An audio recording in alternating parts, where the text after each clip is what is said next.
esta persona viene a que yo le haga un diagnóstico, no es fácil. Esa lámina que puse ahí es por qué camino me dirijo. Aprendí tantas cosas en la universidad y no sé cómo enfrentar estas situaciones. Parece sencillo, pero indudablemente no es tan sencillo.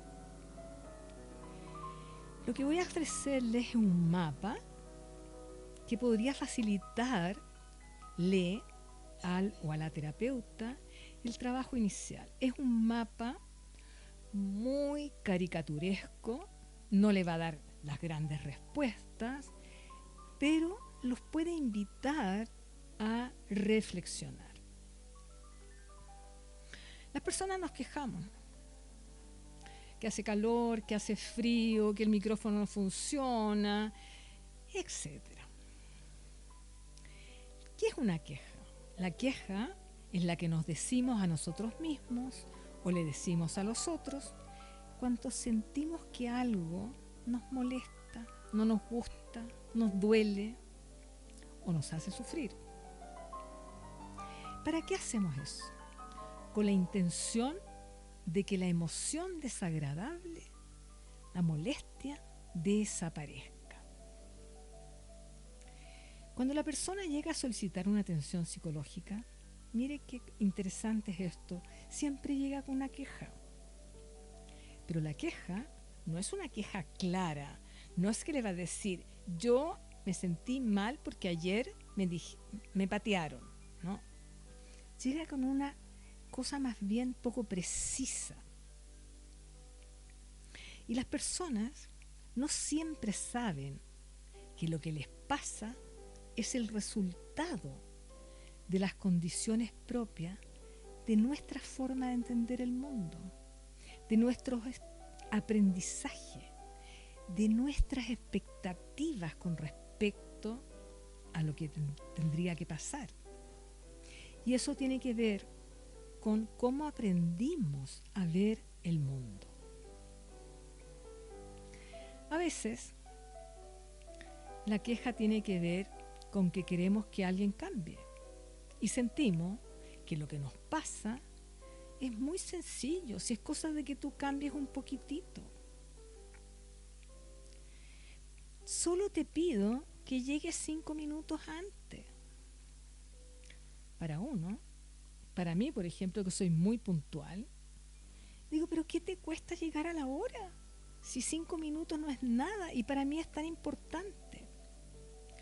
Esa lámina que también encontré en internet dice, solo te pido que cambies un poquito. ¿Qué te cuesta si tú dices que me quieres?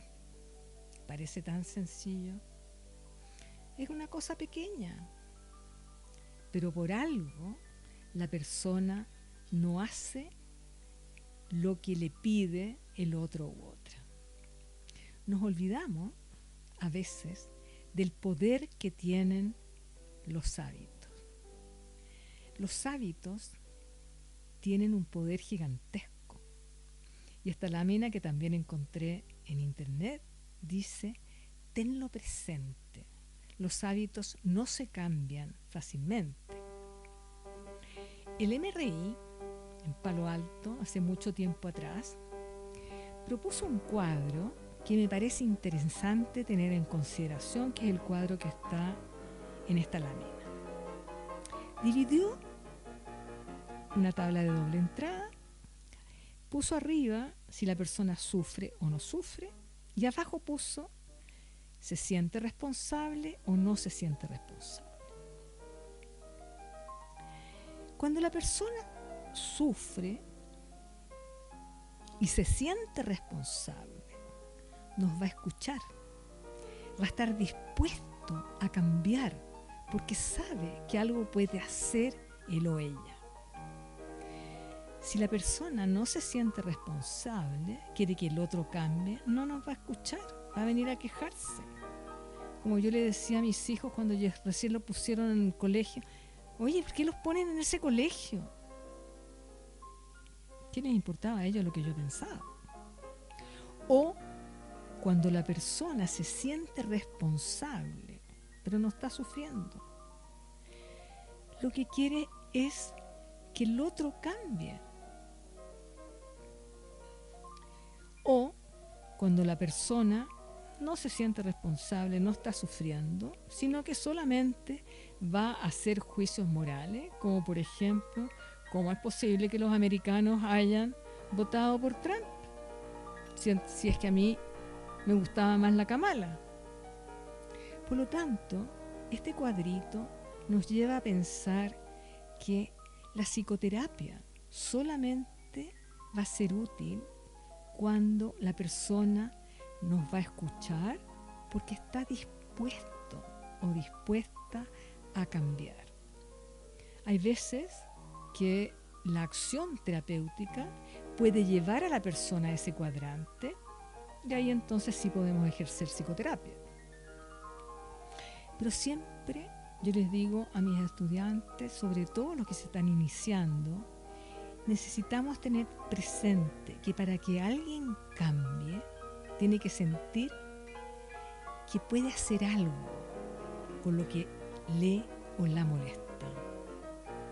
El bienestar personal nunca puede depender de que otra persona cambie. Recuerdo que una paciente que me decía, ¿pero qué le cuesta a él manejarse ordenadamente con las finanzas? Recuerdo que yo le dije, o sea, ¿tú vas a estar tranquila con tu pareja cuando él cambie? Como decía Henry Ford, nadie cambia si no siente la necesidad de hacerlo. Otro problema con el que topamos es que el relato de nuestros pacientes nos toquen algún ámbito personal. Y entonces nuestro dominio de existencia como ciudadano se ve interferido con nuestro dominio de existencia como terapeuta. Y entramos en un conflicto de roles. ¿Puedo atender a una persona cuyo problema me está tocando? También encontré esta lámina en internet. A la terapeuta le estaba pasando lo mismo que a esa pareja. Recuerdo una estudiante cuya supervisora, que por supuesto no voy a nombrar, le exigió ser neutral con la atención a una pareja que ella estaba viviendo la misma situación. La situación creció y la terapeuta terminó con 2 semanas de licencia. O sea, uno no puede fácilmente atender a otro si uno está viviendo lo mismo, porque todavía no lo ha solucionado. Otras veces puede pasar que la persona consulta producto no de un problema psicológico, sino que de un infortunio de la vida. Por ejemplo, se acaba de morir una amiga cercana, le acaban de diagnosticar un cáncer, está descubriendo su homosexualidad en el contexto de una familia tradicional. Ahí no viene a solucionar un problema, sino que más bien viene asesoramiento, a un acompañamiento psicológico. Y a mí me parece importante destacar esto de infortunios de la vida, porque es importante que la gente no se sienta loca, tonta ni mala, sino que sienta que en ocasiones necesita acompañamiento, necesita asesoría, necesita el brazo amigo que le diga, no te preocupes, yo te acompaño. Y eso no es menor en psicoterapia. Pero creo que es importante destacar que no llamarlo psicoterapia. La psicoterapia no siempre es bienvenida. Cuando la vida pasa, según lo que pensábamos sería y de acuerdo a lo que ha venido pasando, nosotros no nos aproblemamos. Eso son los encuentros agonales o confirmatorios que siguen el curso dado que no ha sido adaptativo. concepto agonal es complejo porque en filosofía agonal significa otra cosa. Pero de repente pasa algo distinto a lo acostumbrado, que no era lo que yo esperaba pasara. Eso distinto nos sorprende. Y ahí estaríamos frente a un encuentro ortogonal o no confirmatorio. Y eso lo que a mis ojos da origen al problema psicológico. Y ahí yo me pregunto, esta persona le pasó esto, y uno le pregunta, ¿tú crees que tuviste algo que ver en esto? Por lo tanto, la pregunta, ¿qué pasó distinto? Es fundamental, pero no menor. La pregunta, ¿tú crees que tuviste que hacer algo que ver en esto que pasó? No, nada. Él fue infiel. Claro, un juicio de valor. No debió ser infiel.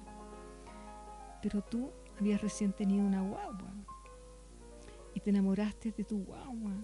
¿Será que él está compitiendo por tu cariño y te lo mostró? Por supuesto que estoy siendo muy frívola y superficial, pero quiero mostrar la importancia que tiene el cuadrito que les mostré hace un rato del MRI. ¿Sientes que puedes hacer algo para cambiar? La intervención ortogonal, que para mí es fundamental en la construcción del problema, es que algo pasa distinto, que desencadena una emoción inesperada. Eso novedoso no siempre es fácil de distinguir, pero para mí es indispensable tenerlo presente. Es como un semáforo. Y necesitamos identificar qué fue eso distinto. Porque el sistema conversacional, comunidad, cambia la deriva relacional y emerge el problema. Si me siento que mi pareja está siendo infiel, inmediatamente me siento no querida y entro en otro espacio conversacional. Lo diferente lleva a un cambio en la forma de significar. Puede incluso llevar a un rompimiento, un cambio en el estilo de vida. Todos fuimos testigos de lo que pasó con el coronavirus. Una infidelidad. La amenaza de no renovar una matrícula. Quedarse sin plata para pagar la matrícula de la universidad. La amenaza de un despido. Eso es lo que yo invito a ingresar al mundo del otro. Lo que se llama, o lo que llamamos con la Marcela Arratia, la tríada inseparable. Yo lo formulé en los años 90, está sustentado en los planteamientos de Humberto Maturana y de José Núñez, y lo esquematicé usando una X, una Y y una Z. Podría haber sido ABC, 1, 2, 3, cualquier cosa. Eso está escrito en mi libro, el libro que yo escribí sobre relatos clínicos desde la filosofía, y es uno de los capítulos que hay un apartado en Academia Edu y está también en Diálogos. Por lo tanto, el problema es que pasa algo distinto a lo esperado que ocurriera. ¿Qué pasó distinto? Y entonces aparece el famoso X y Z. Hay una emoción, hay una explicación de por qué estoy mal, me fui infiel, no me van a renovar la matrícula. Y ese vendría a ser el por qué ahora. Lo distinto a lo esperado pasó ahora en el presente, en algún dominio de existencia, en algún rol de los distintos roles que desempeñamos o algún dominio de realidad de quién o quienes consultan. Y siempre está ligado a una explicación. Explicación que se inserta en mis redes conversacionales. Este cuadrito que puse aquí tiene que ver con que la queja, cómo llega las personas, generalmente es abstracta. Entonces tengo celo, infidelidad, violencia intrafamiliar, maltrato, maltrato, necesito subir las ventas, no tengo plata, etc. Lo que nosotros hacemos es transformar esa queja en un problema trabajable. Lo primero que vemos es la emoción, después el por qué ahora y cómo se explica la persona aquello. Por lo tanto, ¿qué pasó distinto? Es algo fundamental para este triangulito que configura la X y Z. Y eso me lleva a saber en qué dominio de existencia está inserto. Una estudiante a quien estoy supervisando de una universidad me decía, voy a trabajar pareja, y cuando me empieza a contar, me cuenta que lo que está pasando, que hubo una pelea compleja por la educación de un hijo. Por lo tanto, no estaba en el dominio existencia pareja, estaba en dominio existencia familia, porque las parejas son de a dos. Nunca nos olvidemos que las parejas en general son de a dos. O puede ser otro sistema, incluso puede ser un sistema gerencial, porque esto también se puede aplicar a las organizaciones. Y ahí viene esta explicación. Pero ¿qué creo yo que la atrapó? ¿Qué es lo que esperaba pasara que no pasó? Y eso está sustentado en lo que voy a hacer, en lo que quisiera lograr, eso que quiero lograr. La persona está dispuesta a hacer algo para cambiar o solo se configura en una queja. Por tanto, frente a la pregunta, ¿qué hacemos con las personas que solo se quejan? Mostrárselo que solo se está quejando y invitarlos a mirar qué pueden hacer para cambiar esa situación. Voy a ilustrarlo con un caso. Isidora, de 35 años, técnica en computación, es militante feminista, y Daniel, de 34, contador, que consultan por su hija Isi. Fueron enviados desde el colegio, un colegio mariano que tiene convenio con el instituto. Llegan los tres a la consulta. Isi tiene 12 años. La joven relata que la profesora jefa la envió porque la pilló peleando con una compañera de curso. La reacción de Isi a ojos de la profesora fue muy violenta. Cuando la psicóloga le pregunta a Isi qué pasó, ella cuenta que en el colegio la molestaban mucho y ella se aburrió. Se lo ha dicho a la profesora, pero la profesora no le da importancia. Pero en especial es con Pamela, la que más la molesta. Se encarga de decirle bigotuda porque ella es morena y tiene vellos sobre el labio superior. Ese día, cuando Pamela la estaba insultando, Isi se enojó y empujó a su compañera con tan mala suerte que se cayó. Ese episodio, la caída, no lo que había pasado antes, lo vio la profesora. Por lo tanto, la psicóloga conversa con la profesora jefa y ésta le dice que si no cambia su conducta agresiva, la van a expulsar del colegio. Ahí la psicóloga se da cuenta que no vio todo el episodio, vio una parte del episodio nomás. Aun cuando no estaba de acuerdo, hace algún tiempo la madre de Isi la había llevado para que se depilara los bigotes, para que no le hicieran bullying. Pero la joven quedó tan traumada con el dolor que le significó la cera con la que la llevaron a depilarse, que nunca más logró convencerla. Por lo tanto, estaban atrapados. le iban a seguir haciendo bullying. ¿Qué pasó que cambió? ¿Era la madre y el padre la que querían hacer algo? ¿O fue el colegio, la amenaza de expulsión de la Isi? Entonces construimos así el problema. Profesora, Isis y papá. La pelea a la profesora le dio susto y se dijo a sí misma, no sé cómo manejar esta situación. Es decir, la profesora no se queja, fíjense.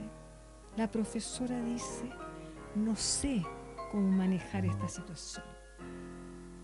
Isis dice, la profesora vio un episodio aislado y me acusó a mí como siempre. Eso me da una rabia gigante. ¿Qué te da rabia? Es que la profesora no me ve. Miren qué interesante. Y los papás dicen no. Estamos preocupados por la amenaza de expulsión de Isis del colegio. ¿Están angustiados? Sí. Necesitamos hacer algo por nuestra hija para que no lo pase mal. Ese tipo de problema es usual que pase, sobre todo cuando los alumnos son enviados o los pacientes son enviados desde el colegio, es decir, como alumnos. Y ahí tenemos dos sistemas distintos, con formas de entender y valorar también diferentes. Tenemos a la familia, tenemos el colegio. Hay un conflicto valórico. A mí me llamó mucho la atención de que la madre, siendo feminista, tuviese a su hija en un colegio mariano. Y cuando yo le pregunto, ¿tú eras feminista y pusiste a tu hija en un colegio mariano? Y dice sí, me llamó la atención. ¿Quién es el cliente, paciente o sistema consultante? ¿Es la familia la que llega a nosotros? No, es nuestro cliente en este caso. Es el colegio. Fueron ellos los que pidieron la atención. La familia fue enviada, es la que llega a la consulta. En algunos lugares a eso se le llama usuario. No me gusta mucho porque en los hospitales de día a los pacientes también se les dice usuario, pero depende el código que estemos usando. El cliente es el que pide que intervengamos. Ahora, lo interesante es que el cliente, en este caso el colegio, la profesora, nos pide que intervengamos a la familia por problemas de agresividad, rotulado por ella, por la profesora, que si no cambia puede ser expulsada del colegio. Entonces ahí tenemos un conflicto valórico, un conflicto que nos lleva a tomar una decisión tampoco fácil con quien trabajamos. Lo interesante fue que después que yo le digo a la familia, tú tienes a tu hija en un colegio mariano, ella se echa para atrás y me dice, no lo había visto así. La teníamos ahí porque quedaba cerca de la casa. Y frente a esa observación, inmediatamente la familia dice, no necesitamos terapia nosotros, necesitamos cambiarla de colegio. La docente pidió asesoría para trabajar con los adolescentes y eso fue lo que hicimos. La familia decidió cambiar a la Isi del colegio y lo simpático que pasó es que la Isi, no sé cómo, se consiguió mi celular y me mandó una foto, no una foto de ella, sino que una lámina que dice muchas gracias por verme y por no quererme cambiar.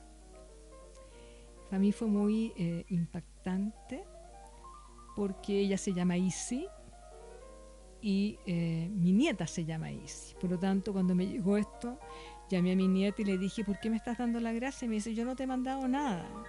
Y ahí me di cuenta que había sido esta niña, que había siempre sido tildada de bigotúa, de agresiva, de peleadora, de mala para las matemáticas, y lo que nosotros hicimos con ella fue entenderla, mirarla y ver que era una niña que tenía recién 12 años y estaba tratando de encontrar su lugar en el mundo,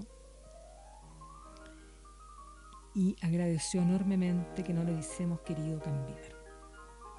Por lo tanto, lo que quise decir hoy día es que tenemos que clarificar. ¿Es cliente? ¿Es paciente? ¿Fue enviado? ¿Quiere hacer algo? 2. ¿Es un problema psicológico? ¿Una queja?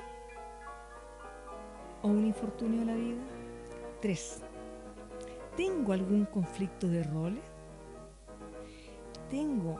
Estoy comprometida con mi ser ciudadano y mi rol de terapeuta. Lo que le está pasando a ella es lo mismo que me pasa a mí. ¿Tengo algún conflicto valórico? Por ejemplo, estoy trabajando en un hospital de día y yo no creo en los diagnósticos. Que eso me pasó hace poco con un alumno que superviso, que está haciendo su práctica en un hospital de día. Me decía, profe, ¿cómo lo hace si usted no cree en los diagnósticos? Yo le dije, porque te estás metiendo a entender el delirio y no estás rotulándolo solo como un esquizofrénico, sino que estás entendiendo de dónde nace el delirio, y eso me parece fascinante. Por lo tanto, las intervenciones terapéuticas, la pregunta que me tengo que hacer: ¿estoy preparado para intervenir? Eso fue lo que les quise contar hoy día, una forma muy caricaturesca, pero que tal vez les sirve para aclararse cuando ustedes se encuentran con pacientes que solo se vienen a quejar. Muchas gracias.